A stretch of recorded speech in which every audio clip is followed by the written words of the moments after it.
Good morning, good morning. How are you doing? Happy Monday, or happy whatever day it is as you tune in. But my name is Stephanie. Welcome to the Keto Mom page. We are going to talk about something that I just read in a book, but it has to do with self-destruction. And you might be going, why in the world are you talking about that on your keto page?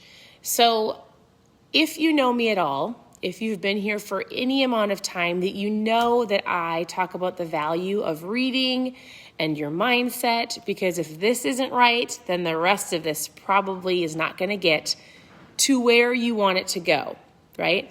So as I was reading, I was like, oh my goodness, this is so good. Because in this book that I'm going to share with you, he talks about the path of self-destruction. And it has to do with your mind, and it has to do with why people don't make decisions, or why people worry so much, or why they can't do something because they're so worried, right? So I actually am also going to share with you, I just grabbed a stack of books off of my shelf because I keep getting questions about like, what are you reading? What book should I read? What book should my children read? If you saw the video last week, I shared a couple of our daughters got on and they shared with you a book that they were reading and what they learned. This is an incredible book. I'm not reading from this morning. But as you're tuning in, I want to know, where are you tuning in from? And let's do something fun. What are you thankful for today? Are you thankful? Did you get up? Did you get up this morning in like the hustle bustle of life with a to-do list, already like running fast paced, or did you take time to be grateful and thankful? And so here's the book that I'm reading. So where are you tuning in from? What are you thankful for? I'm thankful for you. I'm tuning in from Minnesota. It is very windy today. We live on a lake, and it looks like crazy. It's crazy. And so, but I'm thankful that the sun is out. So here's the book that I'm reading. Have any of you read this? It's called The Noticer. It's a pretty easy read. I'm about halfway through. A little less. It's really good, but I wanted to share something that he talked about in this book today. And I wrote it out for you to see, but he talks about what happens and just the power of people's mindset, right? Hey, Rocky, Ranger, we have 4 dogs and 4 daughters. Our house sometimes can be crazy. I've got one daughter who goes and takes one class at a private school up the street, so she's going to do that right now. I've got 3 that are sleeping. We homeschool, so our day starts whenever we want it to. We had a crazy weekend, so they're sleeping until they get up. And then 4 dogs, which sometimes are crazy. But anyways, that was a side note. Okay, so what are you thankful for? And the book that I'm reading, it's a super great book, but I think people underestimate the power of mindset, right? And how, like, if you don't believe that you can do it, if you don't visibly see that you can do it, if you're not fueling your mind right, how in the world are you going to make those better decisions every single day? How are you going to encourage yourself to go work out? How are you going to tell yourself, I don't need the donut, I should choose a better option? How are you going to make those better decisions if your mindset isn't right? Right? So I saw this book on my husband's shelf. I grabbed it. It's been so great. But just this one chapter, he talked about the power of self-destruction and how many people worry about things. Hold on. Hey, our dogs are so loud. How many people worry about things they truly can't control? And he broke it down, and I wanted to share it with you really quick, and I thought it was great. He said 40% of the things that people worry about, they will never happen. 40%. 30% of the things that people worry about have already happened in the past, and they're still worrying about it. It's done. It's over with. 12% of people's worries have to do with their health. Oh, my toe hurts. Is it cancer? Oh, I have a scratch. Do I need to go to the hospital? What if? The 12% of the health worries are the what ifs. What if I have this? And it just consumes people, right? 10% of the worry are what other people think about you, right? Whether it's on social media, people at your office, family, 10% is what people think about you. And 8%, so if you add all of that up, 8% of what is going on in your mind, whether it's worry or the reason you're not taking action, is legitimate legitimately concerns, but they're things that can be taken care of. Here, I wrote it out for you if you want to look at it. I thought it was super cool.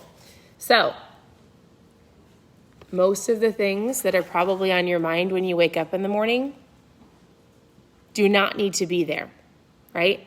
You might be worrying or trying to figure things out, and it's something that happened in the past, something that you're worried about because somebody's thinking it about you, or something that you're making up in your mind, it's never going to happen.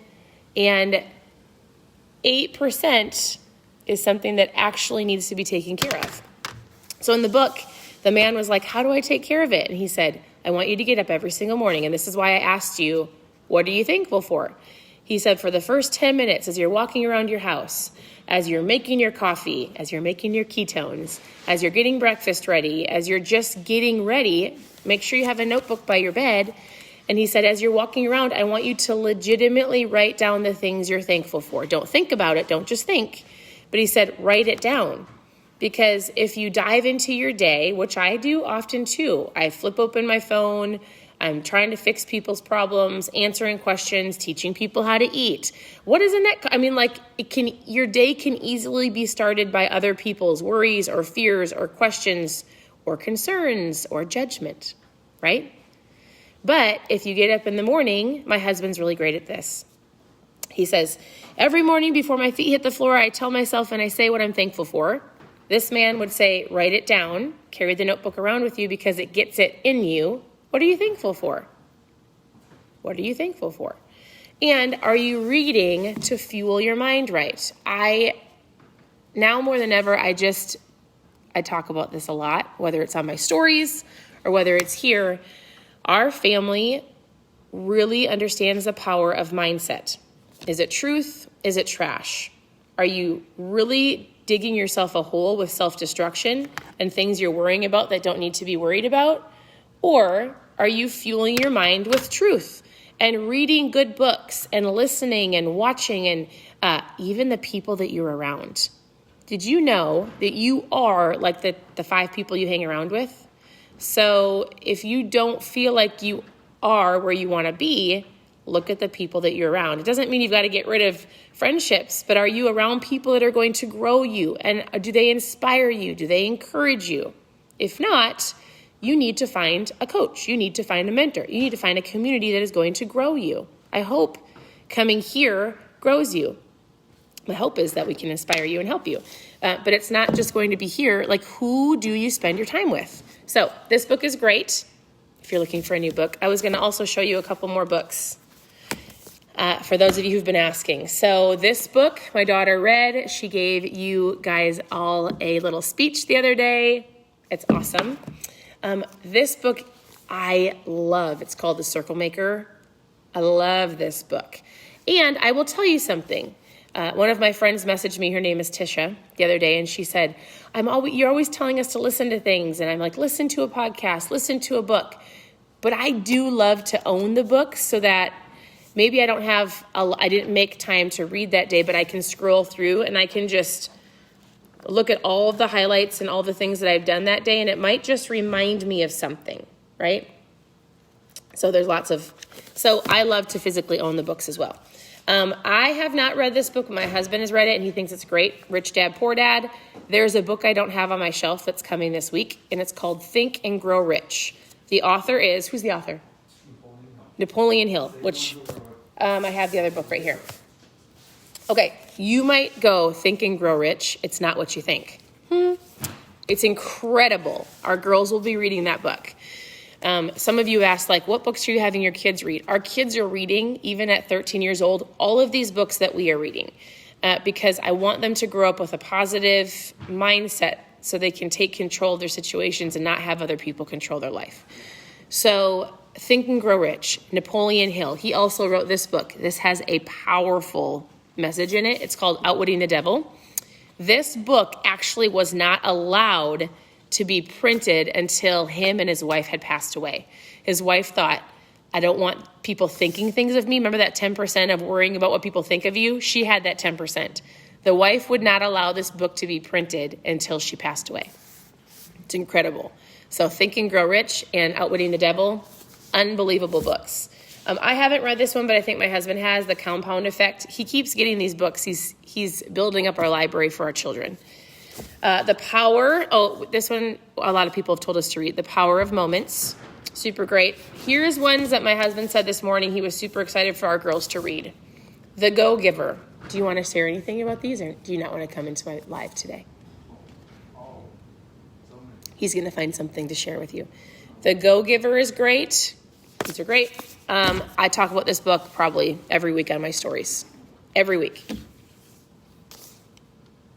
I will tell you this. The number one book is my Bible. Everything else comes after this. This is probably number 2. It is incredible. Incredible. Listen to it, read it, listen to it once a month. Have it just playing while you shower or do your makeup or cook. Unbelievable book. This one of our daughters just read. Super easy read. Scott Alexander, he's awesome. He's came to speak at our event before. Awesome book. And then Bill Johnson is one of my favorite pastors. He is in Redding, California. So The Way of Life. This is a really great book as well. And there's so many more. If you have a great book that you're reading that you feel like people should read, share it below. Like what are you reading? What are you fueling your mind right with? And all I really wanted to come on here and just give you perspective. Give you perspective of the things. There's somebody in our house. There usually is. Sorry. I just wanted to encourage you.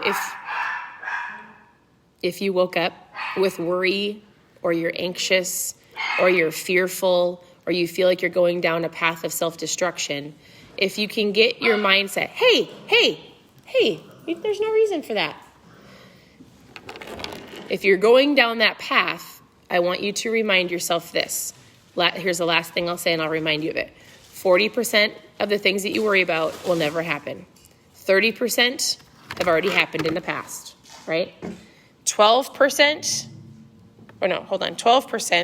has to do with your health. How many of you worry about silly things about your health when you're like, it's just a scratch, it's just a hurt toe, it's probably gas, right?